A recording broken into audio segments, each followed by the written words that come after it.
সাল্লামকে কাউবয়, মা খাদিজাতুল কুবরা রাদিয়াল্লাহু তাআলা আনহার কর্মচারী, এরপরে নবীজিকে রাখাল, শেফার্ড এই শব্দগুলি ব্যবহার করার কারণে সারা দেশ জুড়ে বিখ্যাত আলেম ওলামারা, বড় বড় মুহাক্কিক মুত্তাকি আলেমরা এটা প্রতিবাদ করছে। বলছে আল্লাহ রসুলের ব্যাপারে কাউবয় মানে গরু রাখাল, নাউজুবিল্লাহ। নবীজিকে কর্মচারী অথবা ধরেন রাখাল, এই শব্দটা নবীজির বেলায় যায় না। আল্লাহ তাআলা কোরআনে নিষেধ করেছে, লা তাকুলু রাঈনা, তোমরা আমার নবীকে রাঈনা বলবে না, আমাদের রাখাল বলবে না। রাখাল বলা নবীজিকে নিষেধ, এটা কোরআনের আয়াত, সূরা বাকারার আয়াত। এই জন্য আলেম সমাজ কম বেশি সবাই এটা প্রতিবাদ করছে। আশা করি হয়তো উনিও এটা ভুল বুঝতে পারছেন, কারণ ভুল মানুষেরই হইতে পারে, এটা স্বাভাবিক। ভুল আমারও হইতে পারে। আমি যদি বলি আমার কোনো ভুল নাই, তাহলে এটাও ভুল। কথা ঠিক কিনা ভাই আমার? আলিম ওলামাদের ভুল হইলে আলেমরা ধরে দিবে, তারা সংশোধন হবে। কিন্তু সাধারণ মানুষ আবার দেখা গেছে একজনের বাঁচাইবার জন্য, যেমন উনি এই কথাটা বলছে, ভুলটাকে শুদ্ধ বানাইবার জন্য অথবা এটাকে শাক দিয়া কি বলে মাছ ডাকার জন্য একটা পদ্ধতি অবলম্বন করছে, যে আমরা কয়েকজন একটা গজল গাইছিলাম, বা রেগুলার গাই, সবসময় গাই। সেই গজলটার মধ্যে একটা লাইন আছে এরকম, নবী রাখালেরও বেশে, মা খাদিজার দেশে বকরি চড়াইতেন জঙ্গলায়। এখন এখানে আমাদের ভাইয়েরা ধরে নিছে, হ্যাঁ উনি রাখাল বললে দোষ, আপনারা যে রাখাল বললেন, তাহলে এটা দোষ হলো না কেন? আমি এজন্য বললাম যে সমালোচনা করতেও কিন্তু যোগ্যতা লাগে। তো আপনারা যারা সমালোচনা করতেছেন, আমার মনে হয় আপনারা একটু খেয়াল করে সমালোচনাটা করছেন না। সরাসরি রাখাল বলা আর রাখালের বেশে বলা দুইটা এক না। আর রাখালের বেশে নবীজিকে বলার মূল হাকিকত হলো, আমার নবীজিকে রাখাল বললে, নাউজুবিল্লাহ, আমি শব্দটা বারবার উচ্চারণ করতেছি আপনাদের বোঝানোর জন্য, আল্লাহ তাআলা এবং আল্লাহ রাসূল যেন আমার উপর বেজার না হয়। এই শব্দটা নবীজিকে ডাইরেক্ট ব্যবহার করাটা, এটা আল্লাহর নিষেধ। আল্লাহ এই জিনিস পছন্দ করে না। কিন্তু আপনি নবীজির এই জীবনটাকে আম্মা জান খাদিজাতুল কুবরা রাদিয়াল্লাহু তাআলা আনহা বা হালিমাতুস সাদিয়া আলাইহা সালাম বা রাদিয়াল্লাহু তাআলা আনহা, ওই সময়ে যে নবীজি ভেড়া বকরিদেরকে সোহবত দিয়েছিলেন, তাদেরকে যে নবীজি ধন্য করেছিলেন, নবীজির মূল্যবান, মহামূল্যবান যে সময়টা ওখানে ব্যয় করেছিলেন, এই কথাটাকে কোন শব্দে আপনি প্রকাশ করতে পারেন? এটা আগের যুগে যারা বড় বড় কবি, দার্শনিক বা ওরকম জ্ঞানী, তারা এই শব্দটাকে রাখালের বেশে এই শব্দটাকে দিয়ে প্রকাশ করেছেন, যেটা ফলো করে অনেক আলেম ওলামা বা শায়ের যারা, তারা এই গজলগুলি বলে থাকে। আমাদের বাংলাদেশের জাতীয় কবি, বিদ্রোহী কবি, নাম কি বলেন? কাজী নজরুল ইসলাম। কাজী নজরুল ইসলামের একটা কবিতা আছে, আমি এটা বের করে রেখেছি।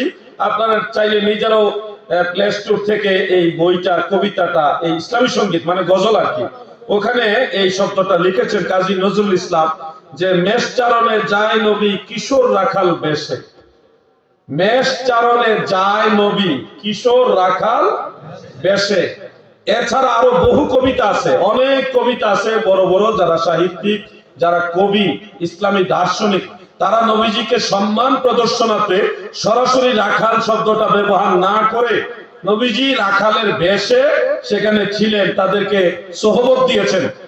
আমাদের ওই ভাইদের সাথে আমাদের দ্বন্দ্বটা হলো, তারা বলে নবীজি সাল্লাল্লাহু আলাইহি ওয়াসাল্লাম সহ অন্য সব নবীদেরকে ছাগলের সাথে রাখছে, কারণ ছাগলের স্বভাব হলো বক্র স্বভাব। তাদের এই বক্র স্বভাব দেখে দেখে যেন নবীরা শিখে যে মানুষকে কন্ট্রোল করতে গেলে আরো বিপজ্জনক, মানুষকে কন্ট্রোল করা আরো কঠিন। নাউজুবিল্লাহ। তারা আমাদের নবী সহ সব নবীদেরকে ছাগলের কাছে নবী রাসূলরা শিখবেন, এই কারণে নবী রাসূলরা ভেড়া বকরি চড়াইছেন, এটা বুঝাইতেছে। আপনারা বলেন নবী রাসূলরা যারা আল্লাহর নবী এবং আল্লাহ রাসূল, তারা কি ছাগলের কাছে জ্ঞান শিখতে হবে? নবী রাসূলদের শিক্ষক কে? এক বিয়াদবি ঢাকার জন্য আরো জঘন্য বিয়াদবি করা হচ্ছে। কেউ যদি বলে অনেক খলিফা আছে, আমি কয়জনের নাম বলবো, অনেক খলিফা নিজের এলাকার খোঁজ খবর নেওয়ার জন্য তিনারা ভিক্ষুকের বেশ নিতেন, সুরত নিতেন, নিয়ে এলাকায় ঘুরতেন। হযরত ওমর ফারুক রাদিয়াল্লাহু আনহু রাতের বেলা একা একা ঘুরতেন। উনি কি খলিফার সুরতে ঘুরতেন? একজন সাধারণ মানুষের ন্যায় সুরত বেশ ধারণ করে ঘুরে তারপরে মানুষের খবর নিতেন, কার ঘরে খাবার নাই, কার ঘরে চুলা জ্বলে না। তখন উনি আটা ময়দার বস্তা ঘাড়ে নিয়ে তারপরে নিয়ে ওই ঘরে দিয়ে আসে। এরকম ঘটনা হযরত ওমর ফারুক রাদিয়াল্লাহু আনহু জীবনে ঘটেছে। এখন যদি আপনি বলেন যে অমুক খলিফা তিনি একজন সাধারণ মানুষের ভেষ ধরেছেন, ধরে প্রজাদের খবর নিয়েছেন, তাহলে এটা কি বেয়াদবি হয়ে যাবে? উনি কি খলিফা থেকে সাধারণ পাবলিক হয়ে গেল নাকি? এটা জাস্ট একটা শব্দ চয়ন, যেটা মূলত উনার খলিফা হওয়া থেকেও খারেজ করে না। নাউজুবিল্লাহ, এই ধরনের চিন্তাও করা যাবে না। একটা আরবি প্রবাদ আছে, জাইদুন কাল আসাদ, জায়েদ সিংহের মতো, বাঘের মতো। এখন জায়েদ বাঘের মতো বললে জায়েদ কি বাঘ হয়ে যায়? তার এখানে একটা বিশেষত্ব বুঝাইছে, তার শক্তিটা বাঘের ন্যায়, সিংহের ন্যায় শক্তি। এটা হলো রূপক অর্থ, মানে উপমা দেওয়া হচ্ছে রূপক অর্থে। আল্লাহর হাবিব রাহমাতুল্লিল আলামিন ভেড়া বকরিদেরকে সোহবত দিয়েছেন। ভেড়া বকরি সহ সব পশু পাখিরা আমার নবীর সোহবত পেয়ে তারা ধন্য হয়েছে। নবীজি ওই সময়, তিনি তো রাহমাতুল্লিল আলামিন, ওই সময় যে সুরত বাহ্যিক অবয়ব বা লেবাস বা সাজসজ্জা, এটা ছিল রাখালের বেশ। মূলত নবীজিকে রাখাল বলা যাবে না, এজন্য তো রাখালের বেশ বলা হয়েছে। তাজিম তাকরিমের দিকে খেয়াল করে আমাদের ভাইরা না বুঝে ওইটারে হালাল বানাইবার জন্য,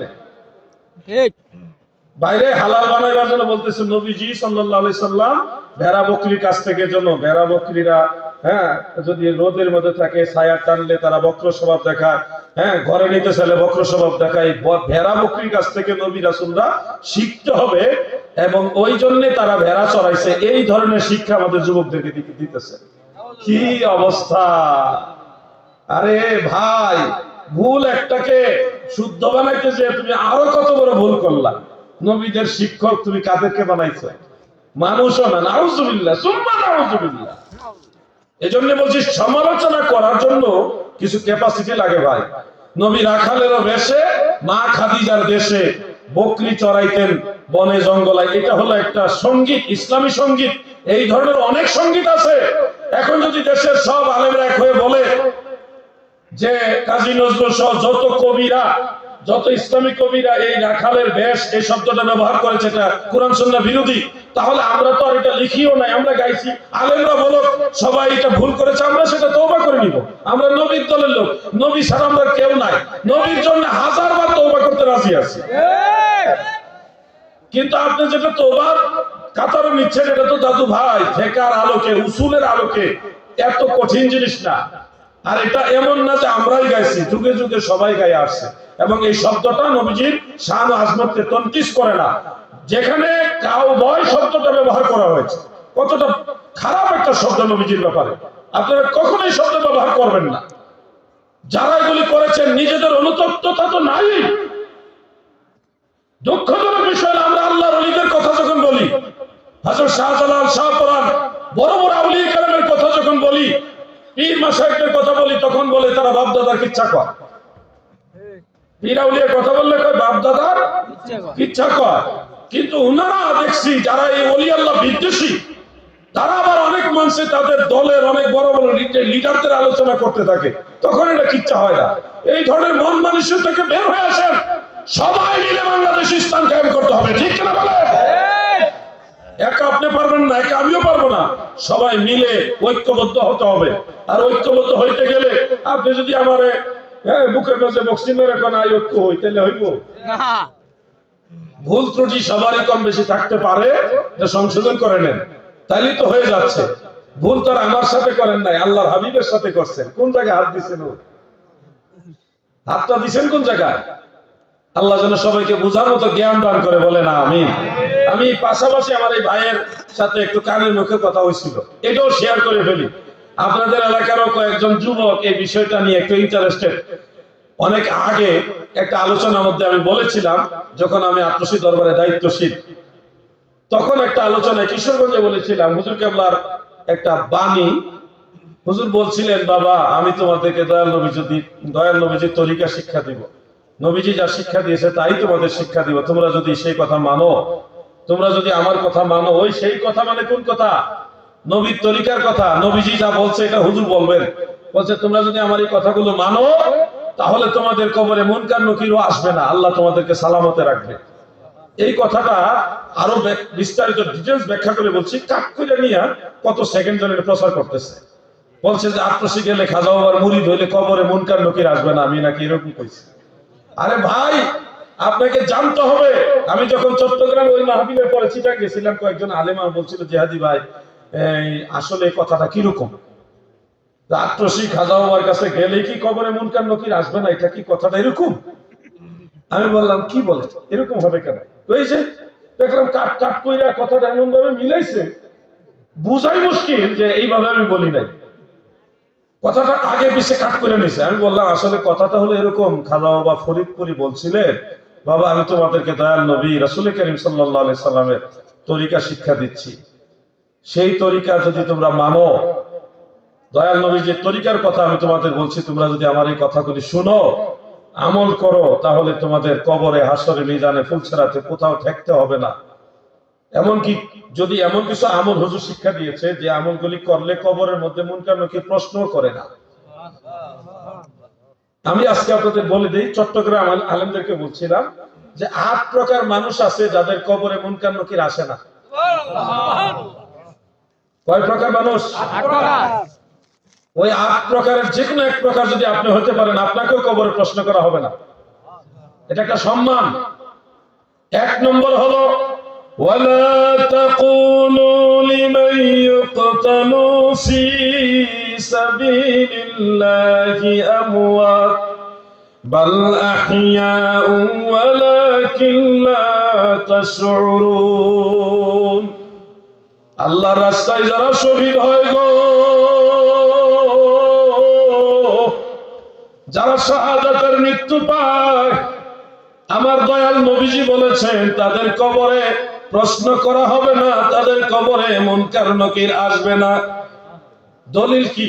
আমি চট্টগ্রাম আলেম ভাইদেরকে বলছিলাম এই কিতাব ৪-৫টা কিতাবের নাম পর করে কয় আমি এটা চিজ হই, আমরা একটা চিজ হই। বলে কে? আমি চিজ কেন ভাইজান? এই যে দলিল কই থেকে ভাই তোলেন আপনি, এটা আমরা এত পড়লাম আমাদের নজরে তো পড়েন। তাই বললাম যে আপনি ঘরে কিতাব আছে খুলে দেখেন, আমি বানাই কইছি না আছে। আমি এই একটা কিতাবের নাম বলি, আপনাদের সুবিধা হবে, এটা পাওয়া যায়, অ্যাভেলেবল পাওয়া যায়। ইমাম জালালউদ্দিন সুয়ুতী রাহমাতুল্লাহ আলাইহি, ওনার কিতাবটার নাম হলো শারহুস সুদূর। কিতাবটার নাম কি? শারহুস সুদূর। অ্যাভেলেবল পাওয়া যায়, আরবিটা কিনতে পারেন। সম্ভবত এটা বাংলাও অনুবাদ হয়েছে, আমি শিওর না, সম্ভবত। ওইটার মধ্যে আপনি দেখবেন 5 পৃষ্ঠা। কয় পৃষ্ঠা? একটা না 5 পৃষ্ঠা শুধু কবরের মধ্যে আযাব হবে না কার কার, এই তালিকা দলিল সহকারে আছে। ১ নম্বর হলো যারা শহীদ হয় তারা। শহীদের ক্লাস আছে 10টা। কয়টা? 10টা। শহীদের ক্লাস কয়টা? 10টা। 10টা। এর মধ্যে যারা, মনে রাখবেন, যারা সন্তান প্রসব করতে গিয়ে মারা যান, যে মায়েরা, ওই মায়েরা শহীদের দরজা পান। আল্লাহ তাআলা তাদেরকে ওইভাবে সম্মানিত করবেন। ২ নম্বরে যারা মানুষের নিরাপত্তা দেয়, মুমিন মুসলমানদের নিরাপত্তার জন্য সীমান্ত প্রহরা দেয় বিজিবি, এবং রাত্রি জেগে পুলিশ ভাইরা যে এই কনকনে শীতে কুয়াশার ভিতরে মানুষকে পাহারা দিতেছে, কোনো ক্ষয়ক্ষতি যেন না হয়, চুরি ডাকাতি যেন না হয়। অন্যান্য বাহিনী যারা মানুষের নিরাপত্তা দেয়, মুমিন মুসলমানরা সহ কষ্ট করে নিরাপত্তা দেয়, ওই অবস্থায় যদি কোনো পুলিশ ভাইরা ইমানের সাথে অথবা বিজেপি যারা সীমান্ত প্রহরা দেয়, মানুষের নিরাপত্তার জন্য পাহারা দেয়, এই অবস্থায় যদি কোনো বিজেপি বা কোনো প্রশাসনের ভাই ইমানদার অবস্থায় মারাও যায়, আল্লাহ রাসূল বলেছে তাদের কবরে মুনকার নকির আসবে না, প্রশ্নই করা হবে না, আল্লাহ তাদেরকে এমনি সম্মান করে জান্নাত দিবে। ইমাম জালালউদ্দিন সুয়ুতী রাহমাতুল্লাহ আলাইহি হেডলাইনটাই লিখছে মান লা ইউসালু ফিল কবর, যাদেরকে কবরে প্রশ্ন করা হবে না। মান লা ইউসালু ফিল কবর, যাদেরকে কবরে প্রশ্ন করা হবে না। এর মধ্যে আমি অলরেডি 2টা ক্লাস বলছি। 1 নম্বর হলো শহীদ। শহীদের 10 শ্রেণী, 3টা হয়ে গেছে। একটা হলো সরাসরি কাফেরদের সাথে যুদ্ধ করতে গিয়ে যারা শহীদ হয় তারা। দ্বিতীয় হলো মা সন্তান প্রসবকালে যারা মারা যায়। তৃতীয়ত হলো সীমান্ত প্রহরা যারা দেয়, ওই অবস্থায় যারা মারা যায়। 4 নম্বরেরটা কি বলবো না? এটা আপনারা চাইলে পারবেন, যে আমরা তো পুলিশও না, আর্মিও না, বিজিবিও না, আমরা কেমনে এই নিয়ামত পাবো? আপনাদের জন্য একটা সুযোগ আছে। যদি আপনারা প্রতিদিন সূরা মুলক 30টা আয়াত সূরা মুলক তিলাওয়াত করতে পারেন, তাহলে আল্লাহ রাসূল সাল্লাল্লাহু আলাইহি ওয়াসাল্লাম বলেছেন আপনার কবরের সকল প্রকার ফিতনা, শুধু প্রশ্ন না, কবরের যত ফিতনা আছে সব আল্লাহ মাফ করে দিবে। সুবহানাল্লাহ বলে, সুবহানাল্লাহ বলে, শুধু প্রশ্ন না, আরো যা আছে সব মাফ। সূরা মুলকের এত মর্যাদা, এত পাওয়ার, আপনারা আমল করতে পারবেন? আশা করি পারবেন ইনশাআল্লাহ। পারবেন নি? ইনশাআল্লাহ। ওই আত্মশিক পীর এই কথাটাই বলছিল। হুজুর বলছিল যে বাবা সূরা মুলক তিলাওয়াত করো নিয়মিত, কখনো বাদ দিও না। রাত্রেবেলা এসে নামাজ দুরূদ শরীফ পড়ে ঘুমাইবার আগে একটা সুযোগ করে তোমরা সূরা মুলক তিলাওয়াত করো। এটা হুজুরের জবানে আমাদের অনেক প্রবীণ মুরিদানরা শুনছে। আমি সেই ওয়াজটাই করছিলাম, সূরা মুলকের ফজিলত, যে এই সূরা পড়লে কবরে আযাব হবে না, কবরে কোনো সওয়াল হবে না, মুনকার নকির আসবে না। কত সুন্দর কথা! এটা নিয়ে কাইটা লাগাইছে, আত্মশি গেলে কবরে আযাব হবে না, প্রশ্ন হবে না, মুনকার নকির আসবে না। কোন মানে একটা কইলিয়া লাগাইছে। কত বুঝতেছেন না আপনারা? প্রিয় ভাই আমার, ফিতনার যুগ। আমি আমার মূল আলোচনার দিকে চলে যাচ্ছি।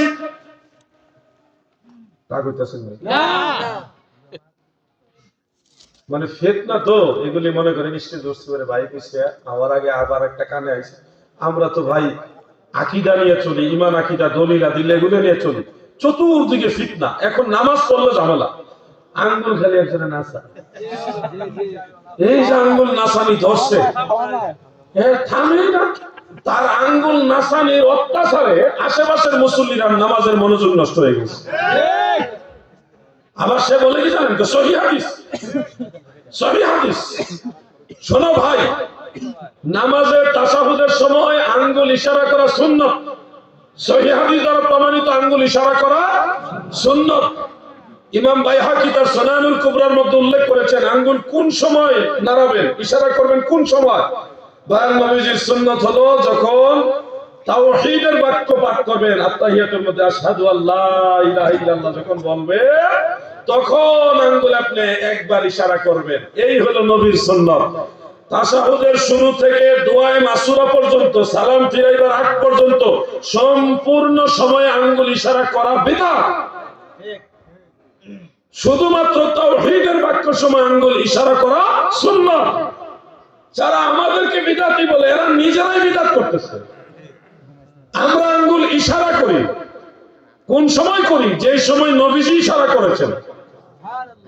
আর এরা শুরু করছে আর ছাড়তো না। এর যে একটা নামাজি, তার নামাজের আঙ্গুল ইশারার ঠেলা আশেপাশের মুসল্লিরা অত্যাচারে একবারে শেষ, নামাজের মনোযোগ নষ্ট হয়ে গেছে। তোমাদের কোন শায়েখকে পারলে জিজ্ঞাসা করো যে শায়েখ, সম্পূর্ণ একেবারে তাশাহুদের শুরু থেকে সালামের আগ পর্যন্ত সম্পূর্ণ সময় আঙ্গুল এইভাবে ইশারা করতেই হবে, এইটার কোন দলিল আছে? জিজ্ঞাসা সম্পূর্ণ একবারে দোয়া মাসুরা সহকারে। দেখবা ব্যাটারি ফিউজ হয়ে গেছে, দলিল নাই। এরা কোন আঙ্গুল নাচানো যাবে? একটা হাদিস আছে নবীজি আঙ্গুল নাচাইতেন, এরকম একটা হাদিস আছে। তো নাচাইতেন, নাড়াইতেন, একটা হাদিস আছে, এটা দলিল না, এটা দলিল দেওয়া যাবে না। কেন? এটা মুহাদ্দিসিনে কেরাম বলছে এটা শায, কেউ কেউ বলছে এটা মুস্তারিব। তো মুস্তারিব হওয়ার কারণে উসুলে হাদিসের মানদণ্ড এটা আমলযোগ্য না, এটা হুজ্জত হবে না। উসুলে হাদিসের আইন বুঝতে হবে। আর আবু দাউদ শরীফে, নাসাই শরীফের মধ্যে উল্লেখ রয়েছে ওয়ালা ইউহারিকুহা, নবী আঙ্গুল ইশারা করতেন কিন্তু নাচাইতেন না। সুবহানাল্লাহ বলেন। এইজন্য এই হাদিসটা সহিহ, এটার মধ্যে কোনো ঝামেলা নাই, ইসতিরাবও নাই, আবার কোনো শায হওয়ার অভিযোগও নাই।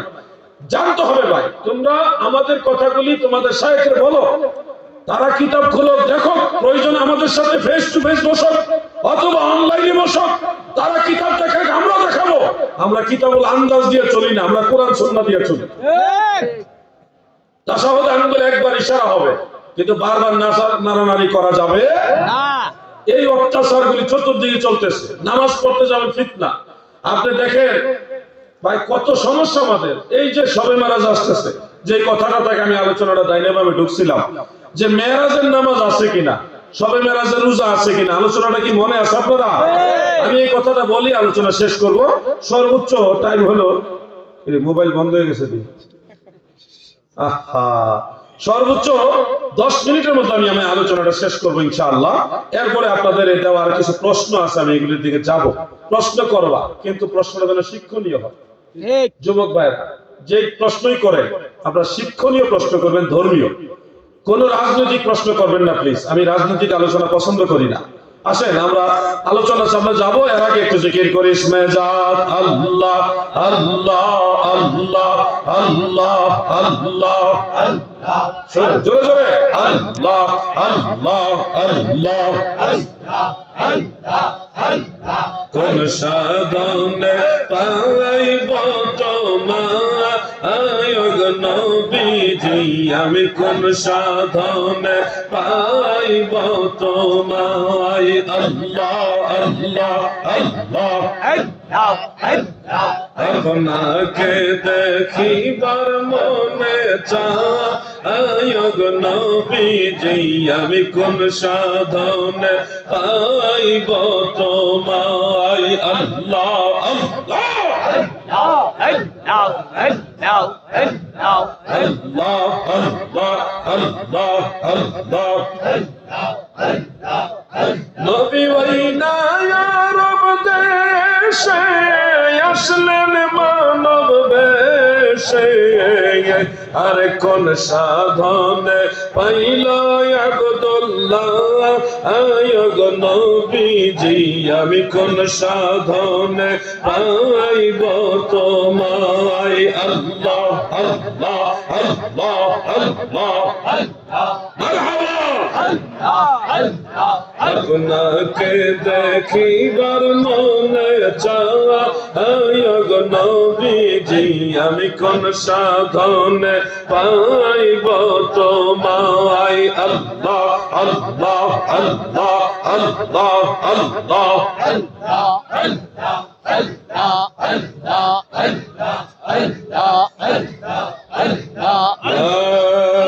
ইলাহা ইল্লাল্লাহু মুহাম্মাদুর রাসূলুল্লাহ সাল্লাল্লাহু আলাইহি ওয়া আলিহি ওয়া সাল্লাম। আমার দয়াল নবীজি যখন মেরাজে গেলেন, এই মেরাজ থেকে আসলেন যেই মাসে, বলেন তো এই মাসের নাম কি? জোরে বলেন না। রজব মাস। এটা এই মাস রজব মাস না? রজব মাস। এই মাসের 27 তারিখে প্রিয় নবীজির মেরাজ। এটা হলো আকওয়া, অধিকতর শক্তিশালী মত। মুহাদ্দিসিনে কেরামের রায় হলো আলাইহি আমালুল মুসলিমিন, মুসলমানদের এই 1400 বছরে এইটার উপরে আমল। 27শে রজব নবীজির মেরাজ। মারহাবা বলেন। মারহাবা। একটা কথা শুরুতেই দেখেছি, আমার নবীজি মেরাজে গিয়েছেন, আবার আসার সময় নবীজি দুনিয়াতে আসলেন। কি নিয়ে আসলেন গো? দয়াল নবী কি নিয়ে আসলেন? গেলেন বুরাকে, আসলেন কিভাবে? এই একটা প্রশ্ন আছে। শোনো হে ভাই আমার, নবীজি বুরাকেই সম্পূর্ণ মেরাজে গিয়েছে, কথাটা সঠিক না। বুরাকে নবীজি সিদরাতুল মুনতাহা পর্যন্ত গিয়েছে। এরপরে শিফা শরীফের মধ্যে উল্লেখ, হযরত ইবনে আব্বাস রাদিয়াল্লাহু আনহুমা বর্ণনা করেছেন, রফরফের মাধ্যমে নবীজি ঊর্ধ্বগমন আরো উপরে গিয়েছেন। রফরফ এটা একটা সবুজ এবং নূরের ঝলমল করে এমন একটা চাদর, ওটার মধ্যে নবীজিকে আল্লাহ তাআলা বসার জন্য আদেশ দিয়েছেন। এমন চাদর যার দিকে তাকানো যায় না, এমন নূরের এবং সবুজ রঙের। এই চাদর দিয়ে রফরফ এর মাধ্যমে নবীজিকে উপরে নিয়েছেন আল্লাহ তাআলা, ওখানে নিয়েছেন। শুনুন, নবী রাসূলগণ উপরে যায় কিভাবে এবং জমিনে আসে কিভাবে? মুসা আলাইহিস সালাম জমিনে, ওনার মাজার শরীফও আছে, আবার ষষ্ঠ আসমানেও আছে। ইব্রাহিম নবী তিনের মাজারেও আছে, আবার সপ্তম আসমানেও আছে। বিভিন্ন নবী রাসূলগণ আসমানেও আছে, জমিনে মাজারেও আছে, আবার মসজিদুল আকসায় গিয়ে সব নবী রাসূলরা আমাদের নবীর পিছনে নামাজ আদায় করেছে। কিভাবে ওনারা ওইখানে গেল, কিভাবে মাজারে আছে, কিভাবে আবার আসমানে গেল, এই বিষয়টা একটু চিন্তা করবেন, দেখবেন আপনার অনেক কিছু বুঝে আসবে। আমাদের নবী তো আল্লাহ তাআলার দেওয়া বাহন বুরাক এবং রফের মাধ্যমে ঊর্ধ্বগমন করলেন। আসার সময় কিভাবে এসেছেন এটা ইমাম কাসতালানী মাওয়াহিবুল লাদুনিয়ার মধ্যে উল্লেখ করেছে। দয়াল নবীজি উপর থেকে আসার সময় সিদরাতুল মুনতাহা পর্যন্ত নবীজি নবুয়তের পাওয়ারে আসছে, সুবহানাল্লাহ বলেন। আর জমিনে অবতরণ করেছেন আল্লাহর দেওয়া সেই পাওয়ারের বুরাক, এই বুরাকের মাধ্যমে। আমাদের একজন আলেম ভাই যদিও বলছে আসার সময় কোনো মাধ্যম ছিল না, এটা আসলে সঠিক না। উনি মাওয়াহিবুল লাদুনিয়া পড়লে পেয়ে যাবেন। নবীজি সিদরাতুল মুনতাহা পর্যন্ত আসছেন হলো নবুয়তের পাওয়ার দিয়া, আর সিদরাতুল মুনতাহা থেকে জমিনে ওই আল্লাহ তাআলার দেওয়া বুরাকের মাধ্যমে জমিনে অবতরণ করেছেন। যাওয়ার সময় বুরাক এবং রফরক দুইটাই ব্যবহার করেছেন। আসার সময় নবীজি কি নিয়ে আসলেন শুনুন, কি নিয়ে আসছেন। নবীজি বলেন উতিতুল ইলমাল আউয়ালিনা ওয়াল আখিরিন। মেরাজের রাতে আউয়াল থেকে আখির পর্যন্ত সমস্ত ইলম আল্লাহ আমার নবীকে দান করেছে, সুবহানাল্লাহ। এর পাশে 5 ওয়াক্ত নামাজ নিয়ে আসছেন। 50 ওয়াক্ত দিয়েছিলেন, কিন্তু 9 বার আপ ডাউনে কমাইতে কমাইতে 5 ওয়াক্ত নিয়ে আসলেন। আল্লাহ তাআলা বললেন লা তাবদীলা লিকালিমাতিল্লাহ, আল্লাহর কথার কোনো পরিবর্তন নাই। হাবিব আপনার উম্মত যদি 5 ওয়াক্ত নামাজ আদায় করে, আমি আল্লাহ জানাই দিলাম 50 ওয়াক্তের সওয়াব দিব, সুবহানাল্লাহ। দয়াল নবী তুমি গুণমণি, পাপী লোক তারাইবেন বলে গো নবী, পাক কোরআনেতে শুনি গো নবী। দয়াল নবী তুমি গুণমণি, দয়াল নবী তুমি গুণমণি। আল্লাহ তাআলার দরবারে নবীজির আরেকটা চাওয়া ছিল, সেটা হলো আল্লাহ আমি তো আপনার দিদার পাইলাম, আপনি আমার দিদার দিলেন, দেখা দিলেন, আমার উম্মতে কি পাবে? ফাতুহাতুল মাক্কিয়ার মধ্যে ইমাম মহিউদ্দিন ইবনুল আরাবী রাহমাতুল্লাহ আলাইহি তিনি উল্লেখ করেছেন, আরো কয়েকটা কিতাবে পেয়েছি। আল্লাহ তাআলা বললেন হাবিব আপনার উম্মতের জন্য কি চান? নবীজি বললেন ওগো আমার রব, আমি যেভাবে আপনার মেরাজে আসছি, আপনার দর্শন পেয়েছি, দিদার পেয়েছি, আমার উম্মতের জন্য এটা পাক। আল্লাহ তাআলা বললেন হাবিব ও আমার বন্ধু, আপনি তো আমাকে মেরাজে দেখলেন, আপনার উম্মত যত নামাজ পড়বে প্রত্যেকটা নামাজে তাদের মেরাজ হবে। এখান থেকে আসছে আসসালাতু মেরাজুল মুমিন, নামাজ হলো মুমিনের মেরাজ। ও ভাই, আসল জিনিসের খবর নাই, ফতোয়ার বেলায় কেউ থেমে নাই। চায়ের দোকানে গেলে না বোঝা যায় কে কত বড় ইসলামী চিন্তাবিদ। কিসের আলেমরা মাসালা বোঝে?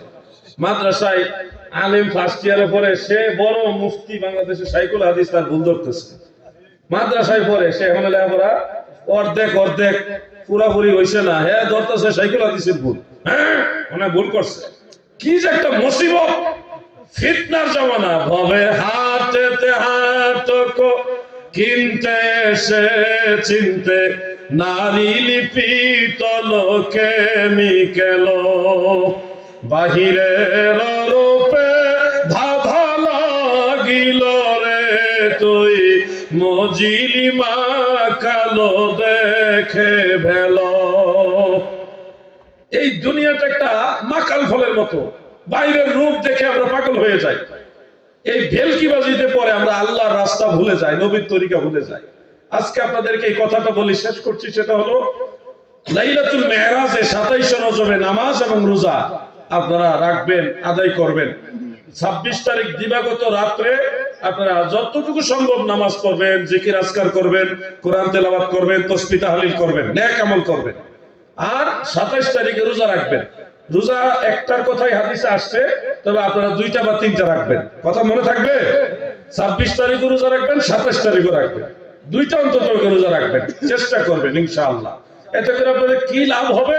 ইমাম বাইহাকি তার শুআবুল ঈমানের মধ্যে এবং ফাদাইলুল আওকাতের মধ্যে হাসান সনদে হাদিস কেন উল্লেখ করেছেন এইভাবে। عن سلمان الفارسي رضي الله تعالى عنه قال قال رسول الله সাল্লাল্লাহু আলাইহি ওয়াসাল্লাম ফি রাজাবিন লাইলাতুন ওয়া নাহারুন মান সামা যালিকাল ইয়াওমা কানা কামান সামা মিনাদ দাহরি মিআত সানা ওয়া মান কামা তিলকাল লাইলাতা কানা কামান কামা মিনাদ দাহরি মিআত সানা ওয়া হুয়া সালাসু বাকিনা মিন রাজাব সুবহানাল্লাহ। হযরত সালমান ফারসি রাদিয়াল্লাহু আনহু থেকে বর্ণিত, আল্লাহর হাবিব বলেন, উম্মতেরা গো,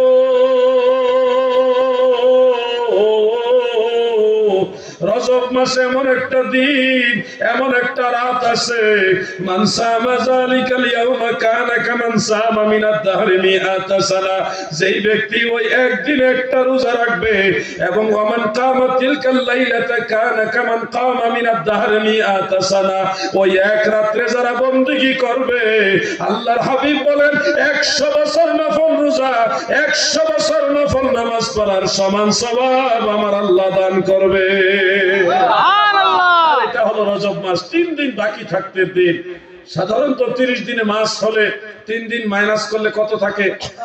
27। তাহলে 27 রজবে নামাজ এবং রোজার কথা আল্লাহর রাসূল বলেছে। আর সলিমউদ্দিনের বলা কলিমউদ্দিন, বাপ দাদার নাম নাই, সানমুল্লাহর বিয়াই, এখন সবাইতে নামাজ নাই, রোজা নাই, খামোশ। যারা নাজায়েজ বলবেন দলিল দিয়ে বলবেন, কোরআন সুন্নাহর বাইরে আন্দাজ দিয়ে কোনো কথা চলবে না, ঠিক কি না বলে?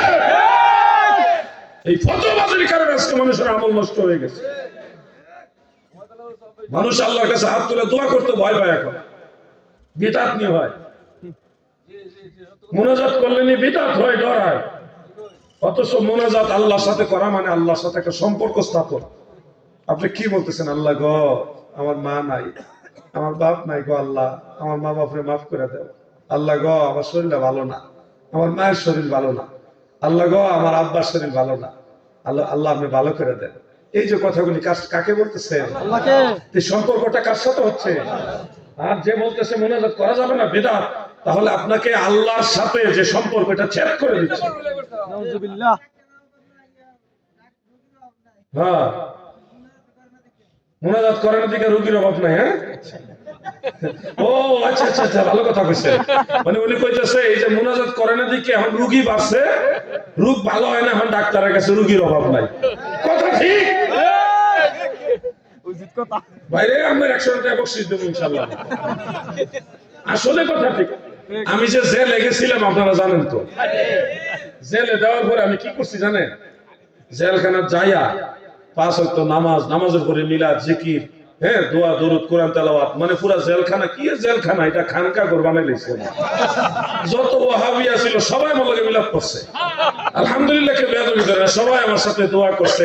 আর দোয়া মানে কি, আমি যখন দোয়া ধরতাম আমার ভিতরে তো একটা কষ্ট। সব এনে যারা আছে বেশিরভাগ হইলো ভুয়া আসামি, মানে অপরাধী না, বেশিরভাগই হইলো জোর করে তুইরা জেলে দিয়ে দিছে, যে কোনো ষড়যন্ত্রের শিকার। যখন আল্লাহরে ডাক দিছি, আমারও তো মনটা একটু বুঝে নিত, কান্দা দিছি, হাও মাও করে কান্দা দিছি। পুলিশ যারা আছে না, জেলের পুলিশ যে আছে না, আনসারের মতো দেখতে আর কি, এরা জমে গেছে। ও মাই, তো মানুষ কান্দে গেলে কি হয়েছে, তারা জমে যাইত। প্রায় মোনাজাতে মানুষ পুলিশের সাথে জড়ো হয়ে বলতো যে আমাদের জীবনে কোনোদিন এত কান্দা জেলের ভিতর দেখি নাই, এত কান্দতে কোনোদিন দেখি নাই। তো কান্দা কি লাভ হয়েছে?